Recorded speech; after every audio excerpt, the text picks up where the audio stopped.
What is up, everybody? Ed Gow Jr. from Dad Central, and I'm joined by my man from Dad Central. Drew Solon, director of Dad You had to Central. get Thanks, Ed. You're always surprising me. Hey, I got to keep you on your toes. Got to keep you going. How you doing, Drew? I'm doing well, Ed, and I'm looking forward to another great conversation and getting some, I think, great insight from someone who's going to share, I think, a lot. So I'm looking forward to it. Oh, I know, and we're really happy to get some of his positive, productive time. But before we go any further, let's just remind you that Dad Central Show is sponsored by Dove Men Plus Care. Dove Men Plus Care believes that care is the best of a man, because when a man cares for themselves and others, there's positive impact. We have someone, you know what? This is going to be a really fun show today. Really good conversation. So we're going to get right in it. We're not going to do anything fluffy. We're going to get right at it. We today have Vincenzo Guzzo. Who's one of the stars of Dragon's Den on CBC television and also runs Cinema Guzzo. So we're going to bring him up right now. He's just coming back from vacation, so we didn't want to tax him. So I got a bit of a tan here. So we are so happy to have you today. So welcome and thanks for taking the time. Thank you for having me. Thank you. Good stuff. Good stuff. Drew? Well, it's a great honor to have you on the show. One of the things we were talking about before we came out was your children. You've got 5 children, let alone obviously the notoriety that you have for the work that you've done in your family business and having grown it. And of course, now being on Dragon's Den and the amazing things that you're bringing to that show. But today we're talking fatherhood, which is probably a little lesser known. And so I'm really excited to be able to get a little insight into the family and into your role. But also, it also seemed from our research, your father has a significant role to play in this as well. So one of the things we love to talk about early on is to get an understanding of where our guest has come from. So talking a little bit more about where you've grown, like what was life like for you growing up? And then if you want to talk a little bit about the relationship with your father, we think that's a great place to start. So, a very little known fact is I'm an only child, but not by choice. In other words, my parents had other children after me, but my mom had 4 other children at term, but none of them survived past the pregnancy. One of them survived 30 days. And then, so I became a very important person to my mom and to my dad. So much so that, the relationship with my father was, at sometimes was a little rocky because I was the only one. So there was no, he won't be what I aspired one of my kids to be, but I got another 4 to look up to, or to try with, right? Everything was put behind one pony, and that pony had to succeed, had to deliver, and so forth. The thing that I remember the most, and still today, my dad's still alive, so I still have these conversations. The thing that I really, really, really adored as a child was being part of the discussions with my mom and my dad. So when they argued about money, when they argued about, how the business should be run or anything, what color should the house be painted or whatever, I was part of the conversations. And so in today's society, you'd probably get a therapist tell you, no, you're not supposed to do that because, you're making your child grow quicker than he should. And he should be hanging around with people his age or whatever.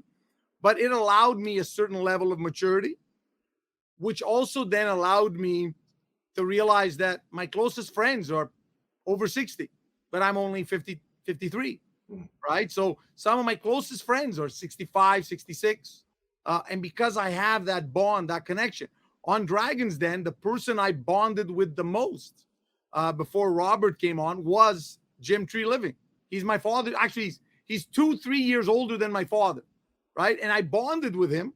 And because of the bond with him, it made me more tolerant or more a better son, I should say, with my dad, where, at 50 years old, sometimes you so many things go on in your everyday life and your dad calls you up about something and you say, look, honestly, you don't want to say it, but in your mind, you're saying, I don't have time for this. Like, this is like, I get a secretary to do this, or I get one of my lawyers to take it. What do I have to take care of it? Right. But after Dragon's Den, after having done a few shows with Jim, I said, you know what? why am I so tolerant with Jim? Why am I so accepting of Jim? You know, and why is it that I can't have the same patience with my father? And so that got me to thinking when I was younger. And then I remembered what one of my grandfathers used to always say: when you raise children, it's like you're raising pigs. They will never appreciate you as a parent. You will never be appreciated till they become a parent. And then they start going through the growing pain. And so today I can tell you I have a newfound respect for my father, for the stuff he went through, for my mother, for the she went through, growing up with one child and so forth and so forth. And obviously that always brings me back to, you know, I say this to my children all the time. All I wanted for Christmas was a brother. That's all I wanted. I didn't want any gift. I wanted a brother. And I said, God never gave me one. So when I see my kids bickering amongst themselves, I go crazy. I say, seriously, guys, this doesn't make sense. Like if I had a brother, I mean, him and I would be like, you know, like Batman and Robin. Like we'd be like, you know, duo, the crazy guy. You know, dynamic duo. That's right. And that's the kind of bond I found with Robert Hershevak that's, you know, now back on the show. And he's like my older brother. And he says, really, you're, you know, he likes to think he's younger than me, but he's older than me. And you remind him that every time, don't you? I do. Well, you know what I tell him? I tell him, don't make the mistake, only because people ask me how old I am and I say I'm 63. And so people say, gee, you look good for 63. I go, yeah, I know. Because if I told them I was 53, they'd say, crap, you look like shit for 63, right? For 53. So I lie about my age, making myself older so I could look better. But, you know, and he like, oh, I never thought of that. I go, yeah, don't drop your age. It makes you look bad. That's brotherly love right there. Right. I have a question to ask. What qualities have you taken from your father that are part of your fatherhood today? So, you know, another element nobody knows about my youth is my father lost his father when he was 4 and lost his mother when he was 12. So my father's parenting skills were not learned from a dad. They were learned from a grandfather that, if I go back, was born pre 1900, right? So you can imagine. So the upbringing was very. So my dad, you know, has apologized a few times. Says, look, I don't know if I was a good dad or not, but didn't have a model to go by, right? And that struck me, and it sort of said to me, so what did my father do right, and what did he do wrong, right? So I like to tease him. I don't do it anymore because now it really touches his emotional cores. I like to tease him and say, you never brought me to the park. Like you never brought me on a swing and, you know, and right? But what my dad did do is he brought me around to meetings. So when I was 11 years old, I would sit in meetings, construction meetings, movie theater meetings. And so what I learned is there are very few things in life that you can dedicate yourself to and that they will never disappoint you. And work is one of those things. So when times get really tough in my personal life, I go back to what is my secure place, which is work.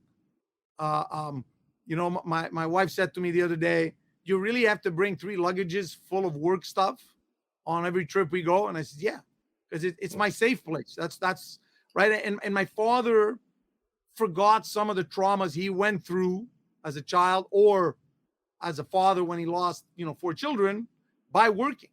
Like that was the therapy. The therapy was not go see a shrink and, you know, empty your heart and discuss it. It was tire yourself out mentally by working so hard. And then one day you wake up and say, hey, holy cow, I'm a millionaire. Oh my God, look at this. I got tons of money. Now I got freedom. Now I can do what I want.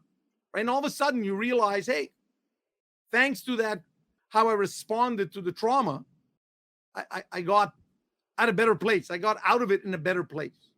You know, that's the number one lesson. The other thing I learned from my dad is you can't be everything to everybody. Right. So you have to make choices in life. And I say this to university students all the time. What are you willing? And the words and the way I say it are very important because people answer the wrong way. I normally say to people, what are you willing to give up to be successful? So most people will say, well, I'm willing to work 80 hours a week. I'm willing to do this. No. I didn't ask you what you're willing to do. It says, what are you willing to give up? Meaning, what are you willing to fail at? And I made a lot of people realize that the cost of success sometimes means bad parenting, horrible spouse. You know, like you can't be the best father, brother, uncle, partner, et cetera, et cetera. You got to fail at something. Now you choose what you want to fail at. And because being a father is one of the hardest things, a lot of people just say, you know what, I'll give up on that.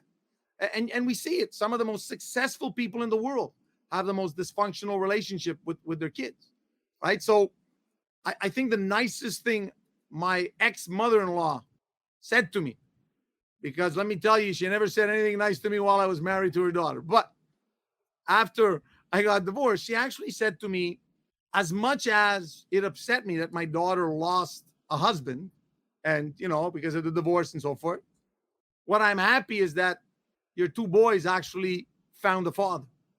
And the fact of the matter is, too many times fathers take for granted, well, their mom is at home taking care of them, or their mom is handling the education, or their mom's handling the, call it psychoanalysis of whatever children go through. Well, our job is just to go hunting and bring back food and money on the table. And we forget that times have changed. If there's a time where men were seen as the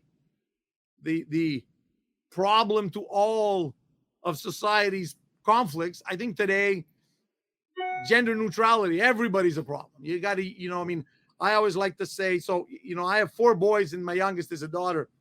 And my wife likes to say, I want to make sure my daughter can have her say, that she's not in a, I guess the expression is, in a bully relationship with a man. And I said, and I always say to my wife, stop it.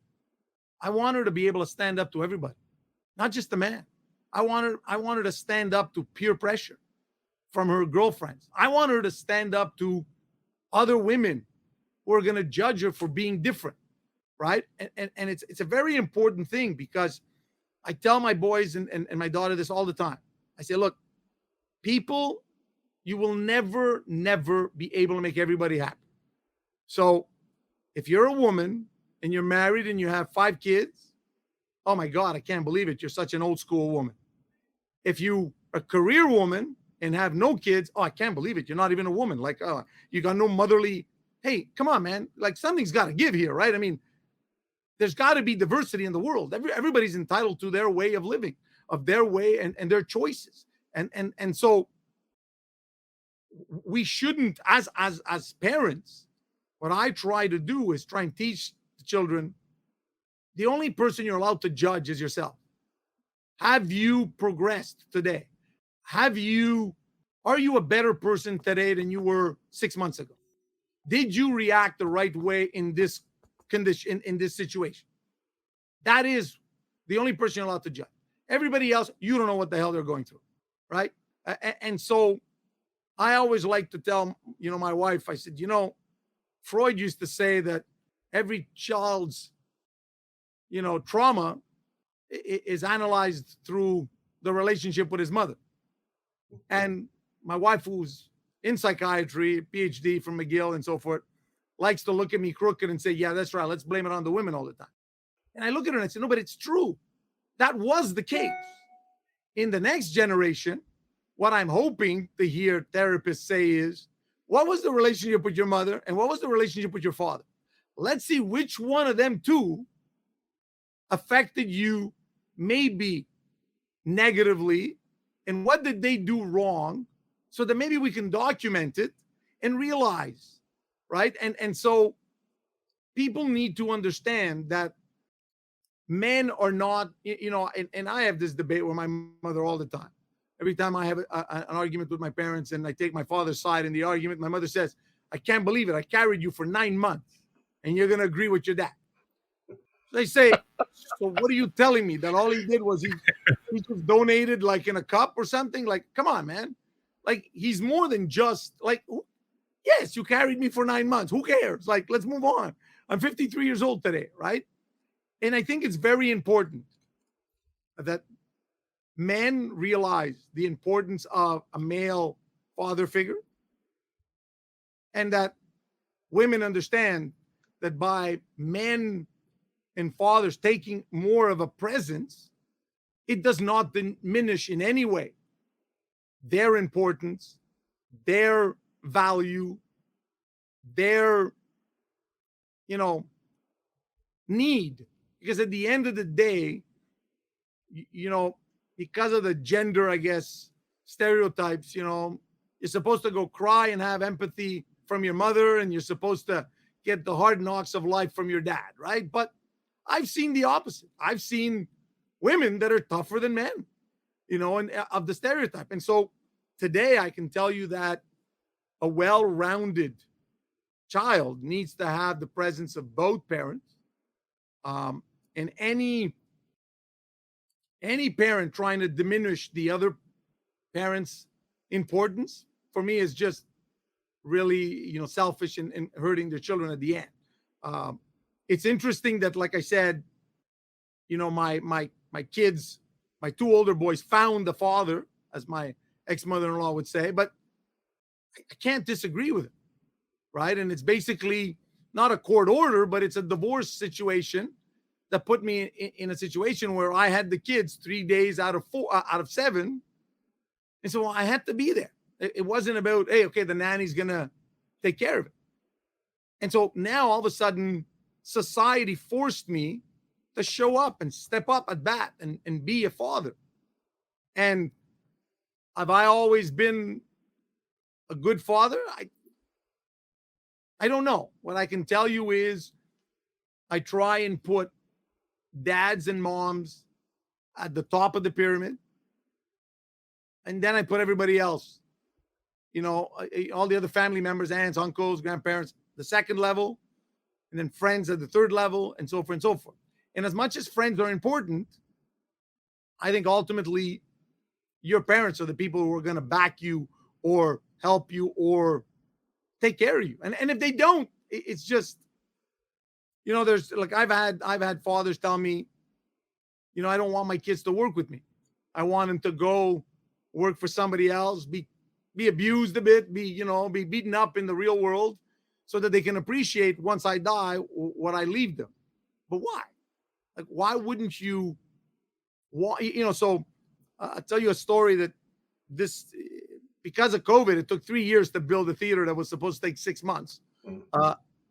And so my dad one day was talking to me and started crying. And he says, you don't understand what you did when you sent your older boy, my 24-year-old, to work on the construction site as a handyman, as a carpenter, or as a what we call in French, a journalier. He says, what do you mean? So, I sat there and I said, after all the sacrifices I've done, after all the work you've put in, seriously, at 20, 22, 23 years old, he's got to start as a laborer on a construction site? Said, you're not getting it, are you? He's got to realize that. So when he moves into the office, he says, you know what? I did that. I passed the broom. I know what it is. I don't want to go back to that. I'd rather have this job. I'd rather wear the suit and the tie and so you've got to do that. But I think it's a little cruel when it's go do it somewhere else. Do it away from my eyes, right? So that I don't have to think about the fact that it's not the nicest thing to see your son go back to the humble beginnings we had. But hey, I always like to say to my kids, progress isn't you getting spoon-fed. Progress is you getting to where I am at 50, but getting there by 40 or getting there by 35. So now we've gained 10, 15 years. That's progress, is that we've saved 10 years of learning, 15 years of learning. So now you're going to be at 60. You should be more intelligent than me, more wiser than me, more experienced than me. And my grandkids better be better prepared and so forth and so forth and so forth at 30. Because that is what we should be doing, and not saying to our kids, suffer. Go through the same path I went to And it's only at 50 that you'll be able to get yourself a real expensive car. Why? Why couldn't you do it at 30? Yeah. That's what I learned from my father in the relationship with him. Well, I mean, there's so many nuggets that I picked up on that you were sharing. One of the ones was talking kind of to the end, you were talking about progress, and being able to accelerate. I'm going to use that word, accelerate their success, we'll say, or where they get to at a certain point in time, as opposed to being at 50, it's 40. So, I mean, I think but that also relates to your comment about, are you getting better every single day? Are you better today than you were yesterday?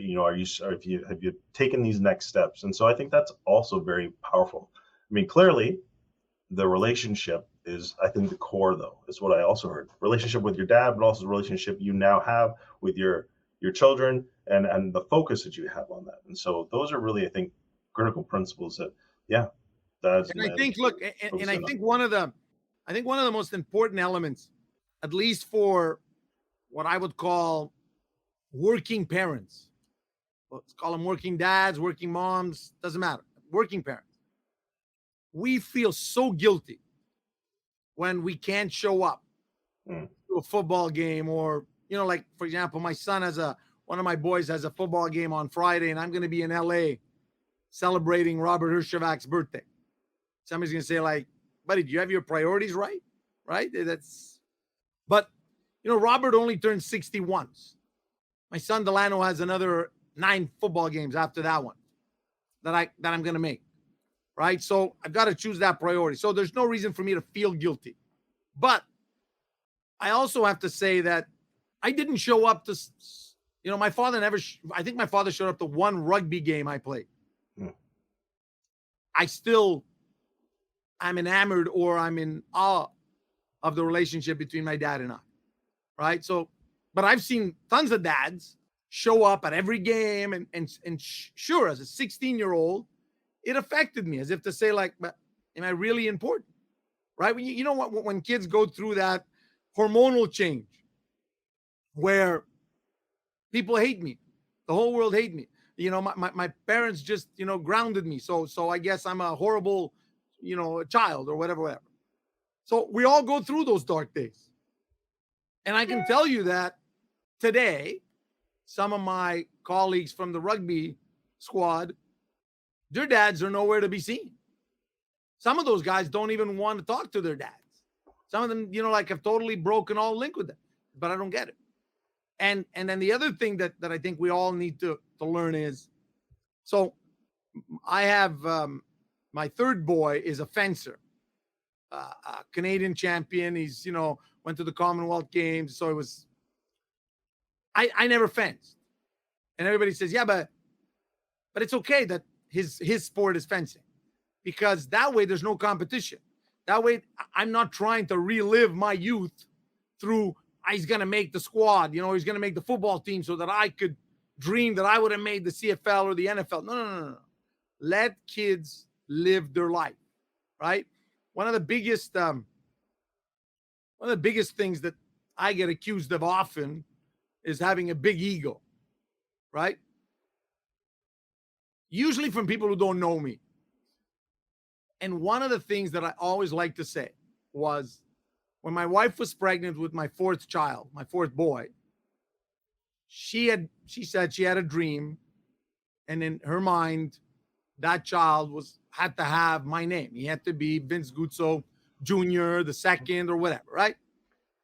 And when she brought it up to me, I said, there's not one chance in hell that any of my children will ever be a junior. She goes, what? Listen to me. It's bad enough they're going to have to live with me as their father, that omnipresent person in Montreal, Greater Montreal, then Canada, and so forth, so forth. I don't want somebody to say, hey, your name is Vince Guzzo, like the guy from Dragon's Den, or from the, yeah, I'm actually his son. You look like your dad, or you've got the same negative traits as your dad, or whatever. I don't need that. Give him his own name. Give him his own identity. Now, my older boy is named after my grandfather. My second boy is named after the King of Italy, Vittorio Emanuele. My third boy is named after my present father-in-law, Vito. My fourth boy because we didn't have a name and I didn't want to give him Vince as a name, we actually called him Delano, which is, FDR's middle name. And then my daughter's named Rosella, which is a modification on my mother's Rosetta's name. And a lot of people call that a tradition. A lot of people want to, we're in a time where tradition has to be destroyed. We don't have to take the good of the tradition. So that tradition was associating the name to somebody that was important in your life. My father, my father-in-law, the King of Italy. There's a certain sense of, when Vittorio, the one that's in Venice right now, when he goes to Italy and pulls out his passport, the custom immigration guys always have a double look. Like, are you related to the old King of Italy? Like, same thing with Delano. When you ask Delano, why you call Delano?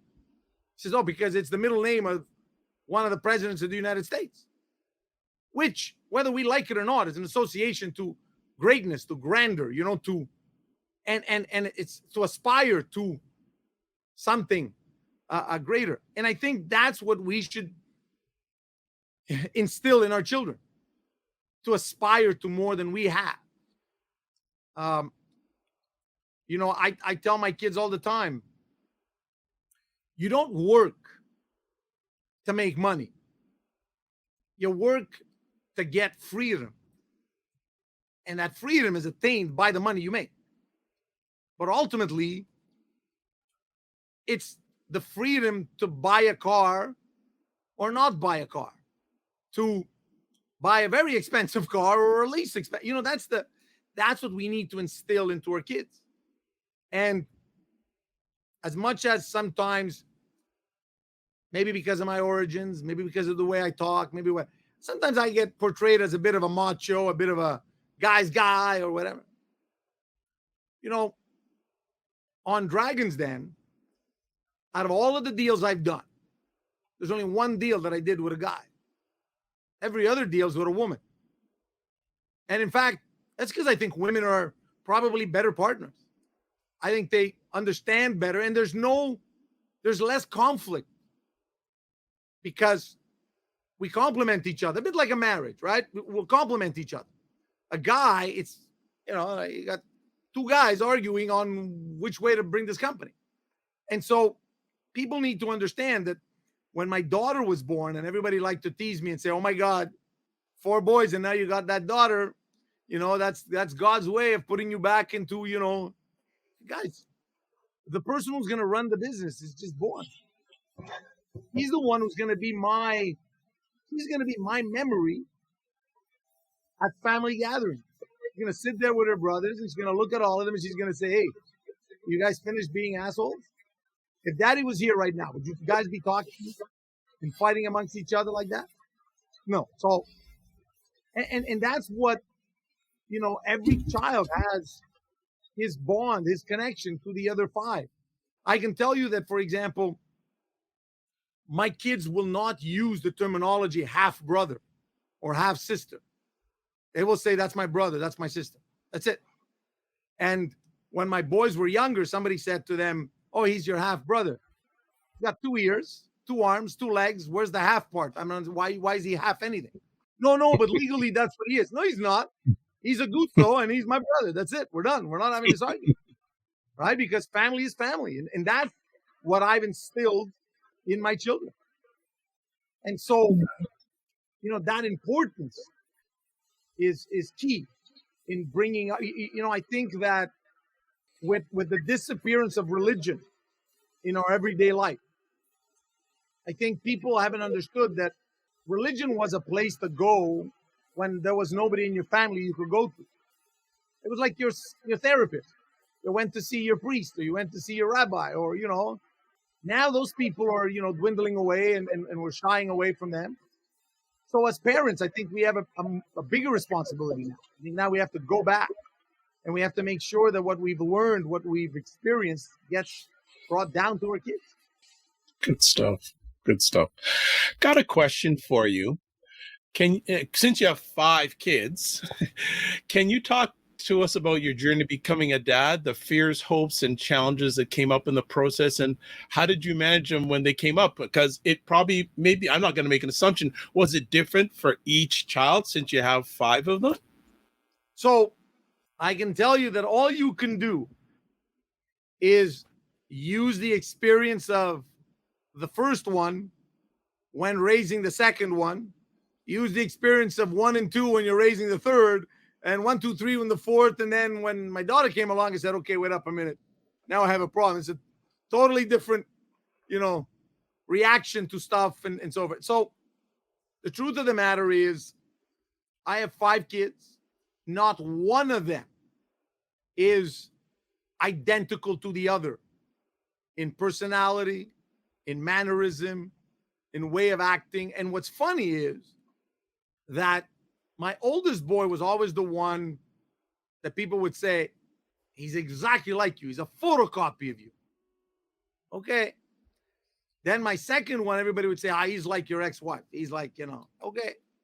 Then the third one, everybody would say, him and your second one are identical. Really? Think about it. I want you to realize what you're saying. Because what do you mean? Well, you realize that the only connection between those two is me and not their mothers. So if they're identical, that means they're like me. And then the fourth one, oh my God. When I hear him talk, he's 13 years old. When I hear him talk, he's like you. It's like I'm hearing you. Okay. Oh my God. And then your daughter, oh my God, when she talks, she's a pit bull like you. She's like, she takes no crap from anybody.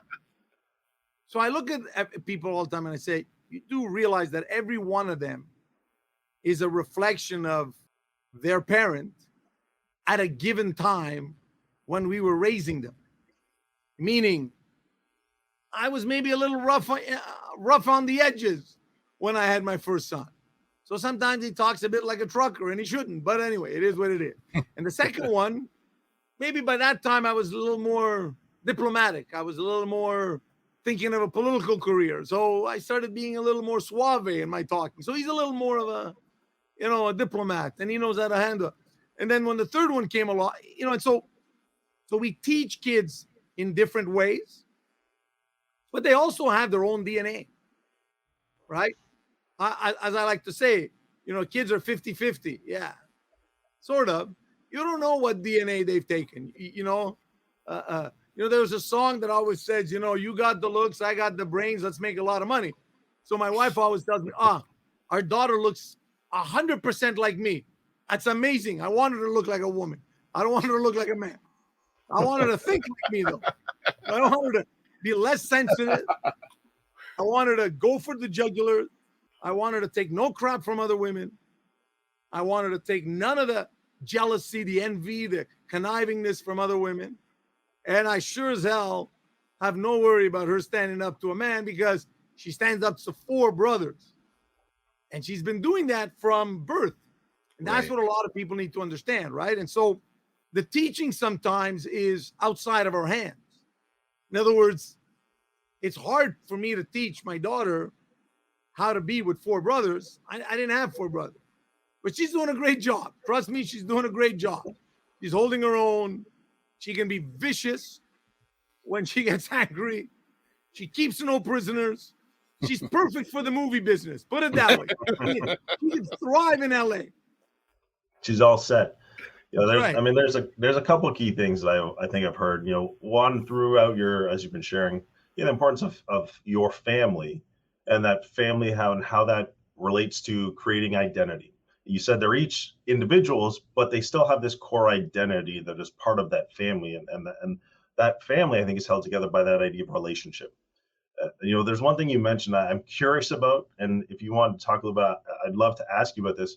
You said you're a little bit in awe of the relationship you now have with your dad. What's happened? How did that get to that point where you're so, it sounded like, appreciative of where it is now? Somebody once told me that when I was going to turn 50, my whole life was going to change. So on June 11, 2019, I had this huge party at my house, 500 guests. It was funny because you had to pay $1,500 to come to my birthday party. I was charging people to come. So I raised $800,000 for various hospitals. And basically, I used my party, which was also a roast, as a means to fundraise and so forth. And it was my way of saying, you know what? I don't know what's going to happen that day, but if I'm going to become a different person, I might as well Go do to it a during the style. party because I don't want to be, you know, like negative about it, right? Yeah. And so what was funny is I went to bed that night and nothing changed. And then a few weeks later, nothing changed. And then January of 2020, I had the big decision of, do I throw my name into the leadership race of the Conservative Party of Canada or I don't? And at that moment, you know, I got some feedback from partners and friends out of China, and they were telling me it's a mess out here. What the hell are you talking about? And so I decided not to do that experience. But after 2 years of COVID, now is it the pandemic? Is it turning 50 but everything's changed. All of a sudden you realize, hey, wait up a minute. What's life expectancy for a man? 75? So what do I got? 25 years left? So I got to try now and get in 25 years more satisfaction, more happiness, more than I did the first 50 years.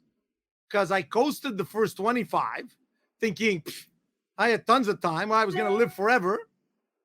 And then the other 25, I sacrificed working, this, that. I didn't even see the time pass by. I said, what do you mean I'm 50? What do you?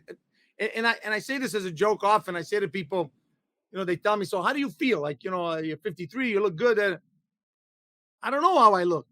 I look in the mirror and there's this friggin' guy who's like in his 50s, who's always in the way. And I said, can you get out of the way? I want to see myself in the mirror. What the hell? Who's this old guy in front of me? Get out of the way. I can relate. I'm not there, but I can relate. I'm feeling kind of similar. Right. So that's where, you know, I said to myself, hey, that's when I realized, I said to myself, you know, I'm an only child. When my dad passes, when my mom passes, split it as you want. I become an orphan. Call it what you want. I'm an orphan. I have no brothers or sisters to talk to. I have no connection to any siblings with who I can say, hey, do you remember when dad used to do that or say this or say that? The only guy who can remember the conversations him and I had are him and I, because there was no sibling there, nobody there. And so I said to myself, wow. And you got to remember, when you go on a show like, you know, Dragon's Den, it's amazing.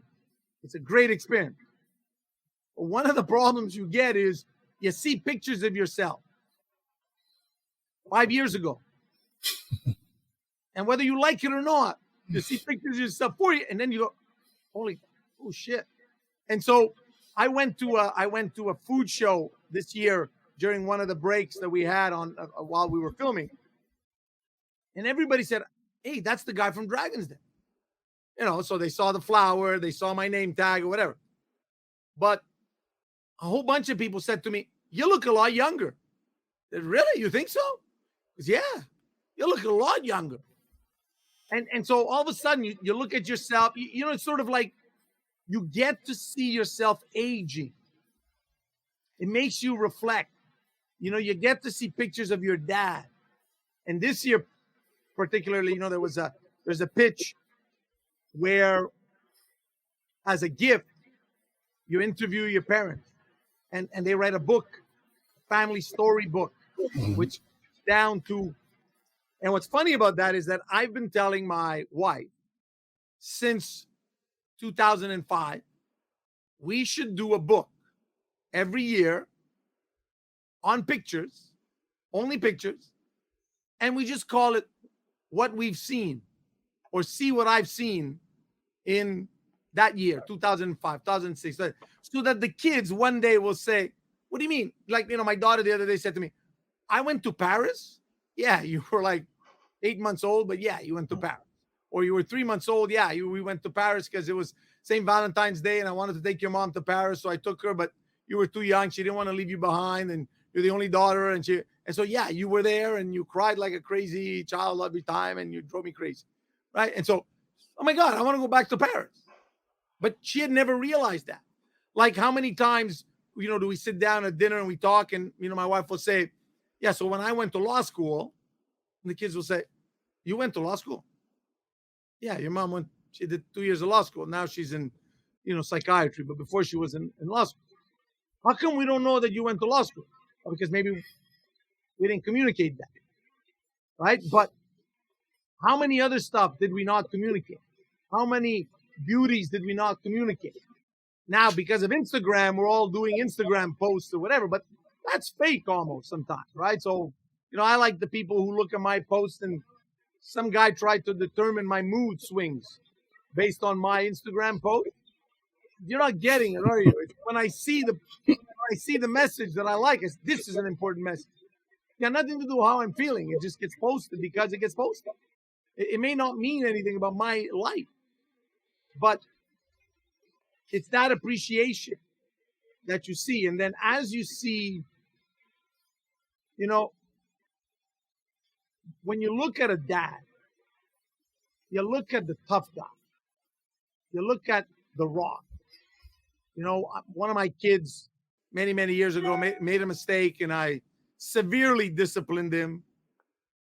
And a year later, he said to me, you know what, Dad, thanks for being there for me, and thanks for doing that, because you put me back on the right track. My friends were taking me in the wrong path and so forth. This summer, another one of my boys, did something, and I took care of, limiting the damages, I like to say. And it was funny because he thanked me. He says, thanks for being there for me. And I looked at him and I said, but I'm your father.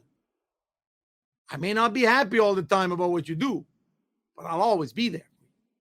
And I'm also always going to be there to make sure you're a respectful citizen, that you live up to your mistakes.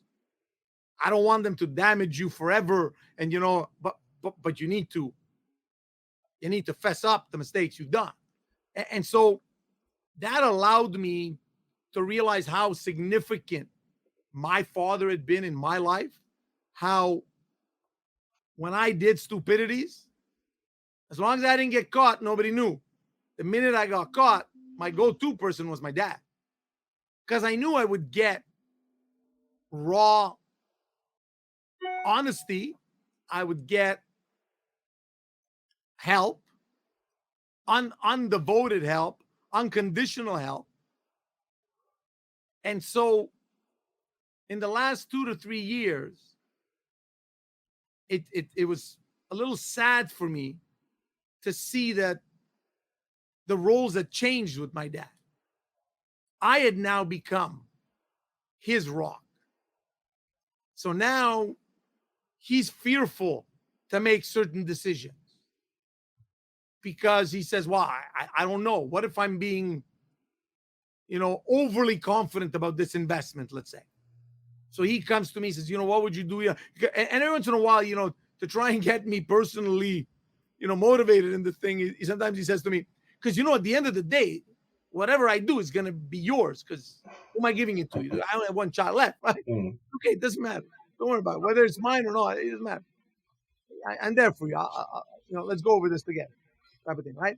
And that's how that's changed. And then vice versa, I, do the same thing with my children.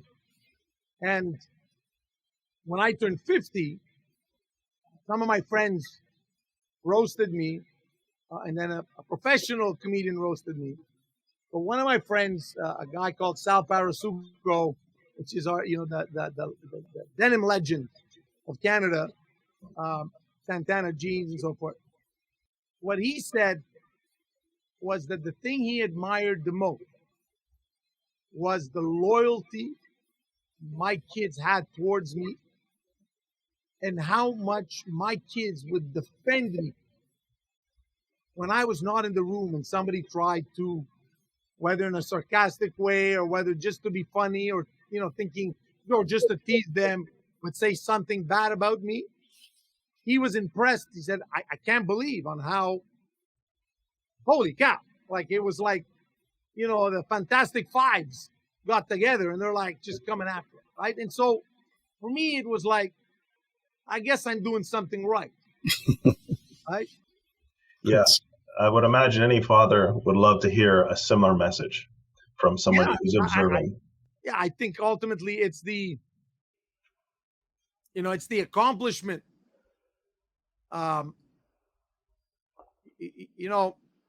Being a parent is and this is gonna sound weird.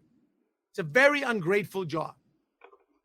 Because at the end of the day, what you're doing is, if you're doing your job right, you're raising them to face the world by themselves, because you won't be there forever.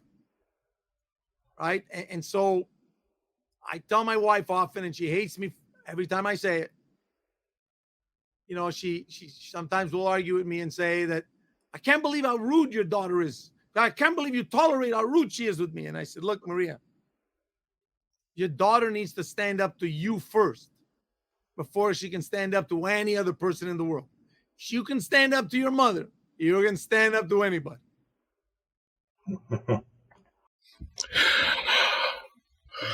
Wow. Like, I don't know. We've almost run out of time. There's so much more, but I'll just say that I just want to say, Vincenzo, thank you. Thank you so much for sharing. And if you haven't written a book, I'm ready for the book. We'll write a book, the first 50 years. What I should have known. Well, it'll go in line with what you want to capture, right? You talk about every year doing those things. It'll be a nice way to encapsulate all that knowledge, the wisdom, and insight that you've shared with us today. So, yeah. Great. On behalf of Drew, myself, Dad Central, and fathers everywhere, we want to thank everything you have done, are doing, and will be doing, first of all, as a father, and second of all, business-wise. And we look forward to hearing some more. Hopefully we can have you back. And for everyone, you can watch himself and the other Dragons on Dragons Den Live on CBC television on Thursdays at 8 p.m. Eastern, going into their 17th season. It's a staple. Absolute. It's a CBC staple. Yes, absolutely. So we want to thank you so much for taking the time. Make sure you give yourself grace and don't just manage your time, manage your energy. Thank you. Thank you very much for having me, guys. I appreciate it. Take care. Have a great day. All right. There we go. That was amazing. I mean, there's many themes that I could pick up on, but I really loved the loyalty piece at the end. I love the helping children take ownership. I think there's a big part of what he was sharing that really connects to, for me, identity, right? And I think that all ties in with the family, the relationships, and I think that's really strong.